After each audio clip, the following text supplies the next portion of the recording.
నమస్తే, welcome to our channel. నేను మీ సిరి. వివేకానంద రెడ్డి గారి హత్య కేసులో అయితే మరొక కొత్త ట్విస్ట్ అన్నమాట. ఆ హత్య జరగడానికి 2 రోజుల ముందు ఏం జరిగినా నేను చూసుకుంటాను అని చెప్పేసి దస్తగిరికి హామీ ఇవ్వడం జరిగిందని చెప్పేసి దస్తగిరి అయితే చెప్పడం జరుగుతుంది. ఇంతకీ ఆ హామీ ఇచ్చింది ఎవరు? సో ఈ అంశాన్ని మనకి వివరించడానికి మనతో పాటు ఉన్నారు ప్రముఖ సీనియర్ జర్నలిస్ట్ డివిఎస్ గారు. నమస్కారం సార్. నమస్తే సార్, ఇప్పుడు చూస్తున్నట్టయితే దస్తగిరి కొన్ని మళ్ళీ వ్యాఖ్యలు చేయడం జరిగింది. వివేకానంద రెడ్డి గారి హత్య జరిగి 2 రోజుల ముందు నాకు ఫోన్ చేసి ఏం జరిగినా నేను చూసుకుంటానని చెప్పి తనకి ధైర్యం చెప్పారని చెప్పేసి అయితే తను చెప్తున్నాడు. ఇంతకు ఆ వ్యక్తి ఎవరు? పులివెందుల అసెంబ్లీ నియోజకవర్గంలో జగన్మోహన్ రెడ్డి వర్సెస్ దస్తగిరి. ముఖ్యమంత్రి జగన్మోహన్ రెడ్డి పోటీ చేస్తున్న ఆ నియోజకవర్గంలో జై భీమ్ పార్టీ తరఫున A4 నిందితుడు దస్తగిరి నామినేషన్ అయిపోతున్నాడు. ఇద్దరూ ఒకే రోజు నామినేషన్లు వేస్తున్నారంట.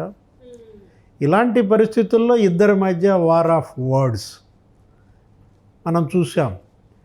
గొడ్డళ్లతో యుద్ధం కాస్త మరి మాటల యుద్ధం నడుస్తోంది. దాంట్లో దస్తగిరి కొంత సెన్సేషన్ కామెంట్స్ చేస్తున్నాడు. ఎట్లా, అసలు నన్ను నామినేషన్ వేయనీయట్లేదు, నాకు ఆ స్వేచ్ఛ లేదా, నన్ను ముందు రోజు నామినేషన్ వేసుకోమంటున్నారు, సీఎం వేసిన రోజు నేను నామినేషన్ వేయకూడదా, ఆ రోజు ఏమైనా సీఎంకే రాసి ఇచ్చారా, సీఎం నామినేషన్ వేసిన రోజు ఇంకెవరూ నామినేషన్ వేయడానికి వీలు లేదని కొత్తగా రూల్ ఏమన్నా ఎన్నికల సంఘం తెచ్చిందా, అలా ప్రశ్నిస్తూ హత్య గురించి కూడా మాట్లాడుతూ ఏమన్నాడు, ఇప్పుడు నువ్వు చెప్పాడు. ఏది, నేనున్నాను, గో ఎహెడ్, ఏం జరిగినా నేను చూసుకుంటా, ఏం జరిగినా నేను చూసుకుంటానని మరి ఆ ఫోన్ చేసి చెప్పినటువంటి జగన్మోహన్ రెడ్డి ఇవాళ పులివెందుల ఓటర్ల ముందేగా కడప లోక్సభ ఓటర్లందరి ముందు ప్రధాన దోషిగా ఉన్నాడు. వివేకానంద రెడ్డి హత్య కేసులో ఇప్పటి వరకు కూడా దోషులంతా ఒక ఎత్తు, ఇప్పుడు జగన్మోహన్ రెడ్డే సూత్రధారి, ప్రధాన సూత్రధారి దీనికి జగన్మోహన్ రెడ్డి అనేది దస్తగిరి మాటల ద్వారా ఇవాళ ప్రజల్లోకి వచ్చేసింది. ఇప్పటిదాకా ఇది అందరికీ తెలిసిన విషయమే. కాకపోతే బాహాటమై ఓపెన్ అయ్యాడు దస్తగిరి. ఏది, జగన్మోహన్ రెడ్డి ఇచ్చినటువంటి భరోసా, ఫోన్ లైన్లో అవినాష్ రెడ్డి ఫోన్ అతను తీసుకుని ఆయన ఇచ్చిన భరోసా మేరకే తాను వివేకానంద రెడ్డిని హత్య చేశాను. హంతకుడు దస్తగిరే కాదనను, కానీ అతనేంటి అప్రూవర్గా మారాడు. అతనిలో పశ్చాత్తాపం అతన్ని అప్రూవర్గా మార్చిందన్నమాట. వీళ్ళంటోంది ఏంటి, జగన్మోహన్ రెడ్డి కానీ అవినాష్ రెడ్డి కానీ హంతకుడితో చేతులు కలిపింది సునీత, షర్మిల, దస్తగిరి, చంద్రబాబు ఒకటే. ఇట్లా మళ్ళా మాట్లాడుతున్నారు. అసలు ఇక్కడ తెలుగుదేశం పార్టీకి ఏంటి సంబంధం? ఇందులో చంద్రబాబుని ఎందుకు తీసుకొస్తున్నారు అంటే ఇప్పుడు ఎవరైతే షర్మిల గారు ఉన్నారో, సునీత గారు ఉన్నారో, మొత్తం చంద్రబాబు నాయుడు గారు చెప్పినట్టే వాళ్ళు ఆడుతున్నారు అని చెప్పేసి ఫస్ట్ నుంచి వెళ్ళి జగన్మోహన్ రెడ్డి గారు చెప్పుకొస్తున్నారు. కాంగ్రెస్లో జాయిన్ అయ్యమని చెప్పింది కూడా చంద్రబాబు నాయుడు గారే అని చెప్పేసి తను చెప్పిన స్క్రిప్టే తను ఫాలో అవుతుందని కూడా చెప్పడం జరిగింది. సో అందుకోసమే తెస్తున్నారేమో అనిపిస్తుంది. మరి అది సిగ్గుగా లేదా? సిగ్గుపడాల్సిన అంశం. నీ చెల్లి నీ చెప్పు చేతల్లో ఉండాలా, నీ చెల్లి చంద్రబాబు చెప్పు చేతల్లోకి వెళ్ళొద్దా? అసలు మీదే రక్తం, రాజశేఖర్ రెడ్డి రక్తం, చంద్రబాబు ఎలా దీంట్లోకి వెళ్తారు వాళ్ళు? అంటే నువ్వు చెప్పేది చెప్పినా నమ్మే వాళ్ళకి తెలుసు కదా దాని వెనక ఉన్నారా లేదా. సునీత అన్నది ఇదే మాట. ఏమని, ఆయన భద్రతే ఆయన చూసుకోలేని పరిస్థితుల్లో మాకు భద్రత ఆయనేం కల్పిస్తాడు. ఇప్పుడు చంద్రబాబునే 5-6 చోట్ల రాళ్ళు వేసి కొట్టారు. రాళ్ల యుద్ధం జరిగింది చంద్రబాబు పైన, హత్యా యత్నాలు. ఈ 5 ఏళ్లలో 5 సార్లు ఆయన చంపబోయారు. ఎర్రగొండపాలెంలో మనం చూసాం, నందిగామలో చూసాం, అంగళ్ళలో నువ్వే చూసావు. అదే అసలు పెద్ద యుద్ధకాండ. చివరికి మళ్ళా ఆయన పైనే హత్యాయత్నం కేసులు, ఆయన్నే చంపబోయి ఆయన పైనే 307 కేసులు. ఇదంతా చూసి సునీత ఏమంది, చంద్రబాబు ముందు అసలు చంద్రబాబుకే రక్షణ లేదు, మమ్మల్ని ఆయనే కాపాడతాడు, ఆయన్ని నమ్ముకొని మేము ఈయన మీద ఎందుకు యుద్ధం చేస్తామంటూ వాళ్ళే చెప్తున్న దీంట్లో ప్రజలు ఇవాళ అందరి కళ్ళ ముందు వాస్తవాలు ఉన్నాయి. సిబిఐ ఛార్జ్షీట్ పబ్లిక్ డొమైన్లో ఉంది. కోర్టు ఆదేశాలు వివేకానంద రెడ్డి హత్య గురించి వీళ్ళెవరూ మాట్లాడకూడదని ఇస్తుంది. దానికి కూడా షర్మిల అన్నది, సునీత అన్నది. ఇప్పుడు చనిపోయింది వాళ్ళ తండ్రి. చనిపోయిన తన తండ్రి గురించి మాట్లాడే స్వేచ్ఛ ఆ ఆడబిడ్డకు లేకుండా చేస్తారా? ఏ కోర్టు చేస్తుంది? ఏ న్యాయస్థానం దాన్ని తీర్పుగా చెప్తుంది? రాజ్యాంగం ఎలానే దాన్ని ఓబే చేస్తుంది? నా తండ్రి దారుణ హత్యకు గురైతే ఆ హత్య చేసిన వాళ్ళ గురించి నేను మాట్లాడకూడదా? ఇది స్వేచ్ఛ భారతమా? ఇప్పుడు సునీతకు ఆ హక్కు లేదని, షర్మిలకు ఆ హక్కు లేదంటే షర్మిల సొంత చిన్నాన్న. కిరాతక హత్య చెప్తోంది షర్మిల. కోర్టు ఆదేశాలు, గిట్టు ఆదేశాలు బేఖాతరు చేసి వాళ్ళు ప్రజల్లోకి వెళ్ళి చెప్తున్నారు. నరికి చంపారు. 7 సార్లు గొడ్డలితో నరికి చంపారు మా చిన్నాన్నని.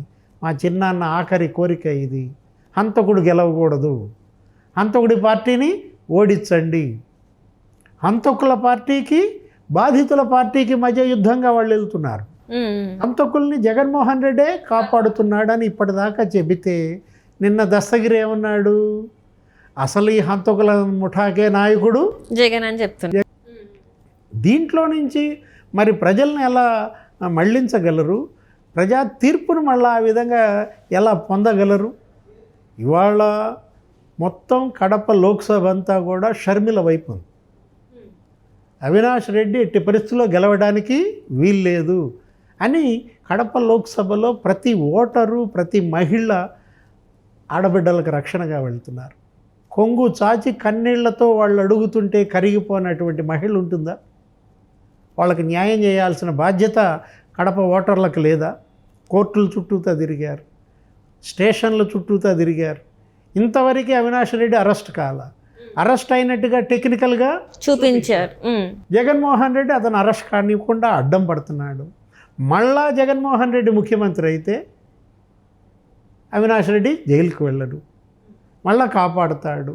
ఆయనే చెప్పాడు కదా జగన్మోహన్ రెడ్డి ఏమని, నా పైన ఆల్రెడీ 12 కేసులు ఉన్నాయి, ఇప్పుడు ఇది ఇంకో కేసు అవుతుంది అని మా అన్నయ్య అన్నాడు అని సునీత బాహాటంగా ప్రెస్ మీట్లలో చెప్పిందంటే ఎంత తెగించారు? బరి తెగింపు కాదా? అంటే 12 కేసులు ఉన్నాయి, ఇది 13వ కేసు అని జగన్మోహన్ రెడ్డి అన్నాడంటే, సొంత చిన్నాన్ననే చంపడానికి, చంపించడానికి వీళ్ళకి చేతులు వచ్చాయంటే ఇక వీళ్ళు ఎవరినైనా చంపుతారు కదా. ఇంకా వీళ్ళ చేతుల్లో పరిపాలన ఉంటే, అధికారం ఉంటే ఎవరికి ఉంది రక్షణ? ఎవరికి ఉంటుంది భద్రత? ఇది ఇవాళ ఆంధ్రప్రదేశ్లో చర్చనీయాంశం. ప్రజల ప్రాణాలకు రక్షణ కావాలా? భూములకు భద్రత కావాలా? అలాంటి భద్రతనిచ్చేటువంటి ప్రభుత్వాన్ని రేపొద్దున ఎన్నుకోవాలా? ముఖ్యమంత్రిని రేపొద్దున ఏర్పాటు చేసుకోవాలి. అప్పుడు మాత్రమే ఆంధ్రప్రదేశ్లో ప్రజల ప్రాణాలకి భద్రత ఉంటుంది, భూములకు రక్షణ ఉంటుంది. అంటే ఇప్పుడు చూస్తుంటే సార్, దస్తగిరి గారు చేసిన ఈ వ్యాఖ్యలు చూస్తుంటే మరి జగన్మోహన్ రెడ్డి గారికి పులివెందుల్లో ఎట్లాంటిది ఉంటుంది? అంటే ఈసారి అసలు అక్కడ గెలిచే అవకాశం ఉందంటారా లేదంటారు?